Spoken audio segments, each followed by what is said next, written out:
Welcome to the CEC Report for the 7th of September 2018. I'm Elisa Barwick and joining me today is CEC leader Craig Isherwood. Welcome, Craig. Yeah, thanks, Elisa.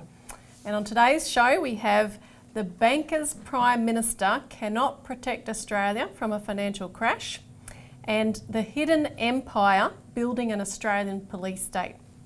So firstly, the Banker's Prime Minister cannot protect Australia from a financial crash. So we already talked on last week's show a little bit about our new Prime Minister, Scott Morrison, and his attitude towards the banks and towards the people, which couldn't be starker. Yeah. And just to revise a few of the recent things he's had to say, which reflect that stark contrast. Firstly, he has of course blamed bank victims for being too passive, and therefore it's their own fault that they got into trouble. He has said to people that if they don't like interest rates being raised by Westpac, that they can change banks. Of course, the number of banks they can change to is dwindling as they all follow suit and raise their rates. We'll come back to that in a moment.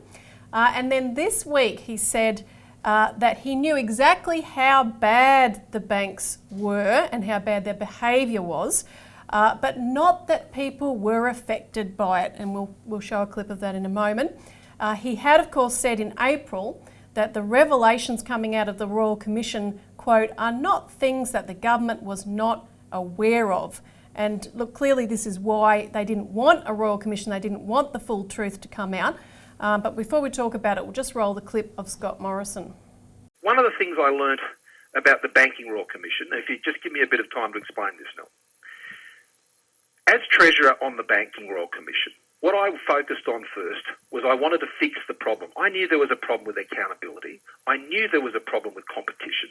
I knew there was a problem with behaviour of boards and all of that. And I set about doing the things that I thought needed to do to fix that. So the more powers for ASIC, the banking executive rules and laws which could outlaw people from working in the banking industry.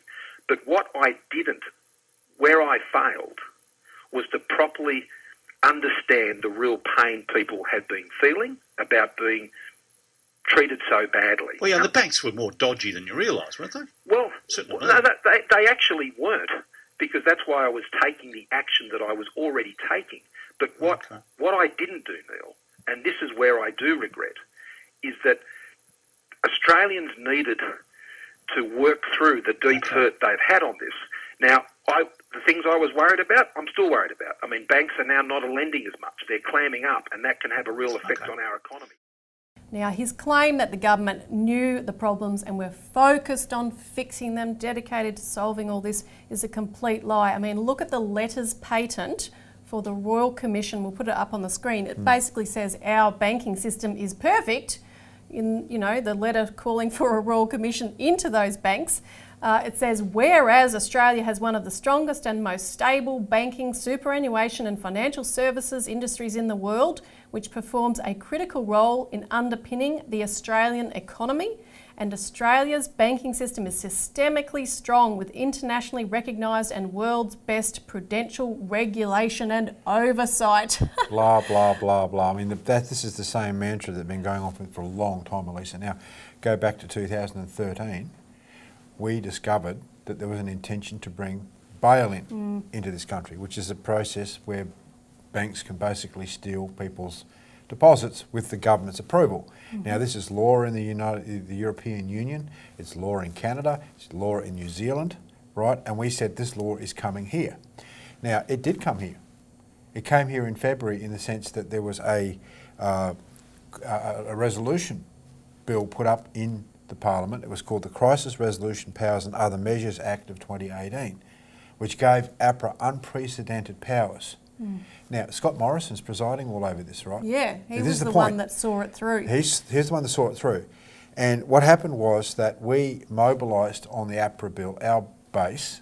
Now, remember this, we've been organising against bail-in since 2013, so we've built up an enormous following of people that have followed this fight of where we've been putting the banks on notice that they need to be dealt with. And we talk about Glass-Steagall specifically, to break up the banks, to separate out the necessary commercial banking from all the speculative and the nasty stuff that the people are seeing with the Royal Commission. But what happened in February was this APRA bill to give APRA more powers was passed. Now, we tried to put up a resolution to exclude people's deposits, so the government and the banks could not steal people's deposits, as is law in other countries. And it was just rammed through Parliament. There was only 7 members of the Senate actually there. It was done by just a vote, just not even a vote, it was just an agreement. And the point is that this was rammed through, and now we have APRA being given de facto powers of bailing. Yeah, and now, Scott Morrison was the guy that oversaw this. Yeah. And that's my point. And he admitted that when he actually tabled the legislation in Parliament for to be voted on, he foreshadowed that this legislation was required before a financial crash because that would be the gravest threat to Australians. Yeah. And the point is that bail-in legislation was invented, as we've documented it in our Australian Alert Service and on our website, you can find that information, was created by derivatives dealers because after the crash of Lehman Brothers and the whole financial system nearly came down 10 years ago. The anniversary of that Lehman crash is the 15th of September, so it's coming up very shortly.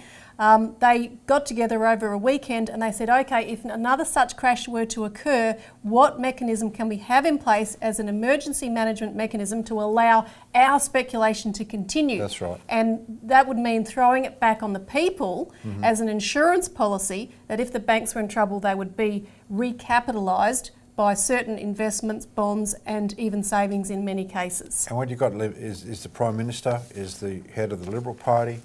The Liberal Party is the bankers' party. It has been for decades, going right back into, prior to the 1940s, 1930s and so forth. Different name back then, the United Australia Party and so forth, but the point, it was a bankers' party. It still is the bankers' party.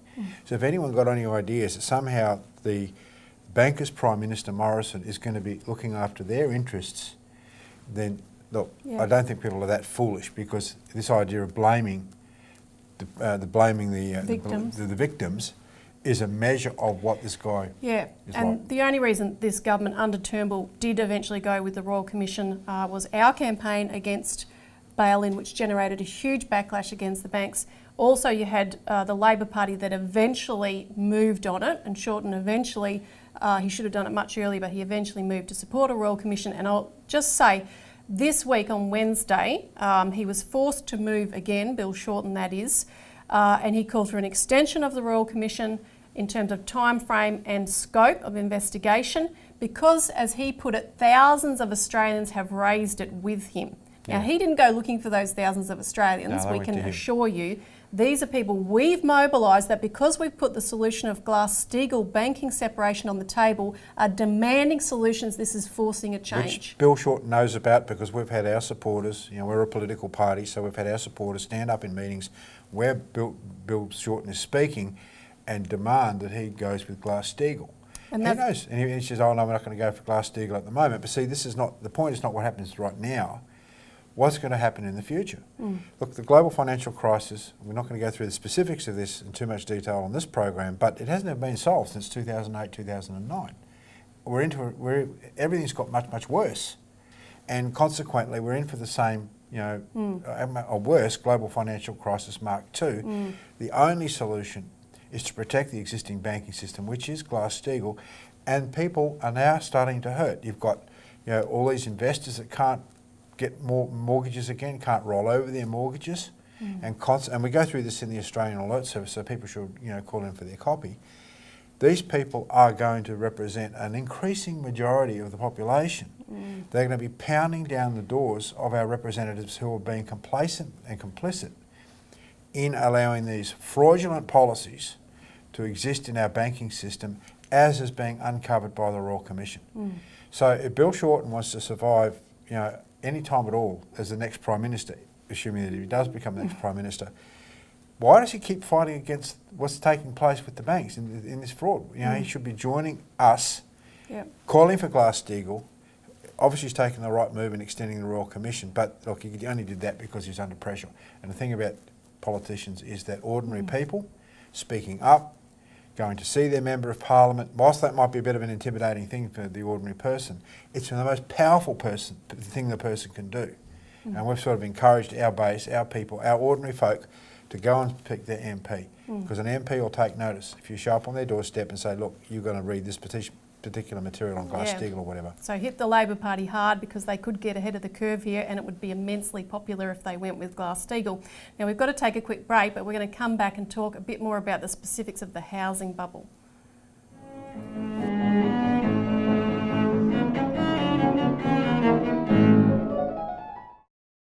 Welcome back to the CEC Report, where we're talking about how a Prime Minister beholden to the banks can't help Australia in the oncoming new global financial crash we're facing down right now. And Australia's housing bubble could, quite frankly, according to a lot of international analysts, be the trigger of this new global financial crisis because it's so big. It's much worse, actually, than the US housing bubble in terms of statistics was pre-GFC. So you have, of course, interest rates rising, you have property prices falling, you have the resetting of many interest-only loans, and you have a record debt bubble. So you have this perfect storm gathering. Now, just in regard to the record debt bubble, I want to begin by showing a short video clip. This is John Adams talking about the debt bomb of credit that goes into housing as a percentage of GDP. And this is him speaking on, he's an economist, of course, a former advisor to Liberal Party figures. And this is him speaking on Martin North's show, Walk the World, which you can find on YouTube. Now, just going back to our very first episode when we talked about the in terms of the debt bomb, there was a particular graph that I showed, which was the housing to credit, which is a series from the RBA relative to GDP. And I made the point at the last recession, it was at about 22%. And then as of June of last year, it got to 95%. Well, with the GDP numbers that came out today, I looked at, well, where we were as of June of 2018, and we are at a record high. So credit to housing as a nominal figure is 1.768 trillion, which is the highest on record. And that was for June of 2018. That number comes from the Reserve Bank. And then credit to housing as a proportion of GDP is at 96.01%. So that is a record high. So the behaviour that has been concerning me about where we were at the last recession, where we are today, it has continued to go up. So the amount of credit going into housing is 96% of the value of our GDP. You also have the savings figures of Australians that are now lower than what they were pre-GFC. And with the interest rates, of course, as we said before, the other banks, CBA, ANZ, Suncorp and Adelaide Bank have all followed Westpac, so we're just waiting on NAB. The banks so far that have increased their interest rates will be earning more than an extra $1 million a day into their coffers by doing this. Westpac is the most heavily focused bank in terms of investor mortgages and interest-only mortgages, so it may not be a surprise they moved first. 50% of their lending book are interest-only mortgages, and they also wrote a record amount of 15-year interest-only loans, which is way beyond the norm of 5-year interest-only loans. So we're looking at a disaster here. Absolutely. Listen, the other thing is that our banks have got an enormous number of overseas loans, international loans, foreign loans. So they've got a lot of foreign debt. So any pressure on interest rates from overseas immediately impacts on what's taking place with our banks domestically, and this is a real vulnerability for us. Yeah, that's exactly what's beginning now, and it's just the beginning. Now, I want to give, hearkening back to the GFC, the 10-year anniversary, I want to give 2 insights from the book, The Big Short, and which, of course, you can watch the movie if you hadn't. It's very, very relevant to rewatch now, because what is mapped out in that book and that movie about the period of the global financial crisis applies even more so to Australia today. And these 2 insights are from Dr. Michael Burry, who was the first figure in the US speculator investor to short subprime mortgage-backed securities with credit default swaps, because he was one of the first to actually recognise that the mortgage market was the basis of a bubble, so he could see the advantage he could gain from shorting it. So firstly is the question, why were the banks lending so recklessly? This was one of the things he couldn't understand, what they stood to gain from it. So he said this: what you want to watch are the lenders, not the borrowers. The borrowers will always be willing to take a great deal for themselves. It's up to the lenders to show restraint and when they lose it, watch out. And of course, that's something that we need to look at our banks today with this mad lending, as we've just seen the figures of. Second thing he raised is the question of recognising a bubble by the fraud that goes on. And this is really relevant to our system. He says, it is ludicrous to believe that asset bubbles can only be recognised in hindsight. There are specific identifiers that are entirely recognisable during the bubble's inflation. One hallmark of mania is the rapid rise in the incidence and complexity of fraud. The FBI reports mortgage-related fraud is up 5-fold since 2000. Bad behaviour, the book goes on, was no longer on the fringes of an otherwise sound economy. It was its central feature. And Burry continues, the salient point about the modern vintage of housing-related fraud is its integral place within our nation's institutions. Elisa, when Franklin Roosevelt brought Glass-Steagall in 1933, he was dealing with exactly the same issue with the banks. They were fraudulent, they were defrauding ordinary people through all sorts of fictitious instruments and so forth. When he brought Glass-Steagall in 1933, he separated out the necessary and protected the necessary commercial banks from all that sort of activity.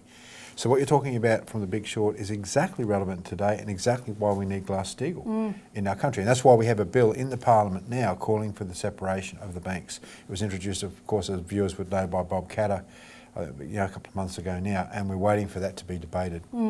And you look at how we're dealing with it today, contrast that and putting bankers in jail and so forth, with what ASIC's just done, for example, fining Westpac. It was a record $35 million fine, but Record, come on. It has no impact whatsoever. Westpac is continuing to earn $25 million a year off those exact dodgy loans for which it was fined.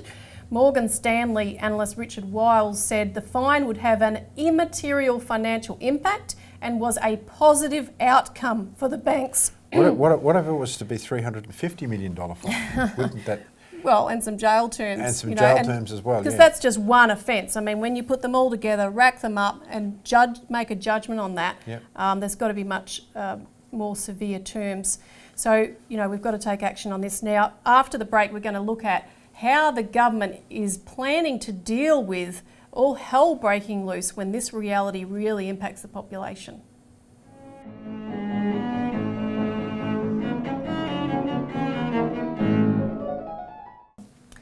Welcome back to the CEC Report. The Hidden Empire Building an Australian Police State. Now, back in June, when the foreign interference laws were introduced in the Parliament, Andrew Wilkie, independent MP, said, I will go so far as to say that Australia is a pre-police state. And look, I think we're rapidly passing that phase and getting into the territory of full-on police state. There's new anti-terror laws, surveillance laws and spying laws at every turn. They just keep coming. Such laws we have documented in the Australian Alert Service are being coordinated internationally by the Five Eyes Spying Alliance, which is the US, the UK, Australia, New Zealand and Canada. And the title of this segment comes from the NSA whistleblower Thomas Drake, who called the Five Eyes apparatus a hidden empire. And the question for our viewers is, and for everyone out there, should pose to their MPs, is this who we want in charge of our so-called security? Because the latest bill goes beyond anything we've seen before. It's called the Telecommunications and Other Legislation Amendment, Assistance and Access Bill 2018. This bill was only released publicly on the 14th of August, and yet the deadline for feedback on it was the 10th of September, which by the time many of you watch this show will have been and gone. And the government don't exactly advertise it with government ads on the telly, unlike this political satire from the Juice media, which we'll show now.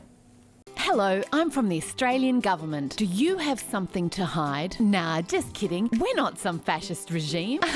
Seriously though, do you? Unfortunately, encryption makes it hard for us to spy on you these days. So just to make sure, we're introducing yet another law to expand the surveillance state. Introducing the Assistance and Access Bill, or ARS Access for short. Oh, relax. Despite how it sounds, we're not trying to access your data through your back door. We're just after the keys to your front door. Yup, ARS Access access will force tech companies to do our dirty work for us. For example, by making them insert a little secret sauce in their apps, which lets us access your device once you download the latest update. And if they refuse, we'll find the shit out of them. Arse access. It doesn't break encryption, only your trust in your favourite apps. To bring you arse access, we've taken the UK's fascist spying law and made it even more fascist by removing any need for judicial oversight. But don't worry, we promise to only spy on you if reasonable and proportionate. And you know you can trust us. We're the same who doxed a welfare recipient for criticising us, who are prosecuting a whistleblower for exposing our misconduct, who throw kids in concentration camps for seeking asylum, and prosecute the journalists who report on them, and who gave $500 million of your tax dollars to a foundation full of our friends. So of course you can count on us to be reasonable and proportionate. And if we're not, well, you'll never hear about it, because we've also introduced a 10-year jail sentence for any Snowden wannabes who disclose our abuse of arse access. Arse access, brought to you by Australia, where the laws of dickheads can't trump the laws of math, but they can trample human rights. Now, whole segments of this law, Craig, were based on a UK law passed in November 2016, the Investigatory Powers Act, otherwise known as the Snoopers Charter. And basically the government can demand of tech companies, service providers, web forums, email services, that they re-engineer or substitute their apps or services or programs to enable them to conduct surveillance, hack into or access data covertly or overtly. You would have to comply if you're requested to do so, and that might be, you know, some terrorist attack occurs and the police come and say, can you access your friend's phone, you know, with the code, put the code in. It could be as simple as that. If you don't comply, there's 5 to 10 year jail terms. If you tell anyone about it, because it has to remain secret, you can get 5 years in jail. So everything about this is top secret. It's supposedly for national security, but if you look at the UK, almost all the terror attacks in the last few years were conducted by people that were already known to the authorities and under surveillance that slipped through the net. And various experts, such as the former NSA Technical Director William Binney, have shown that if you collect too much data, it swamps what you're really looking for, the real intelligence that could expose the real threats. Elisa, we published this document, you know, a year or so ago. I think it was last year, September. Stop MI6, MI5 run terrorism. Right, and it goes through in detail how terrorism is state-sponsored. It's not this, you know, person in the back caves of Afghanistan running operations. This is a top-down operation. It could be stopped at any time. So it's a ruse for people to think that somehow, you know, these sorts of attacks on our freedom are going to stop anything. It could be stopped. It could be stopped already. That's right. So this sort of stuff, terrorism and so forth, foreign interference, etc., which is all a beat up, is encouraged because it gives this top-down control, which is extraordinary. And I want to quote from the Home Affairs Secretary, Michael Pezzullo, because he's one of the figures that was involved in the Five Eyes conference that just took place on the 28th to 29th of August on the Gold Coast. And we would know very little about what happened there if it wasn't for his big mouth. Because he spoke in Washington, D.C. on the 19th of June, and he said nothing less than the transformation of the state itself will be required to guard from new threats. He said, we will have to reorganise how government works in order to achieve this, and we will have to factor in a transnational model of security. So he really revealed a top-down global operation to allow these security agencies to make specific controls in Australian and other countries. Destroy the nation state, to destroy the sovereignty of nation states, and impose a transnational operation to, you know, basically destroy. Yeah, and you think concept. about when Australians find their savings have been confiscated or the ATMs aren't functioning. Yeah. What's the government going to have to do? They need these kind of controls to clamp down. Now you can read more about it in the Australian Alert Service. We've written about it this week and recently. So that's all we've got time for. But thanks, Craig. Yeah, thanks, Elisa. Thanks for tuning in, and join us again next week.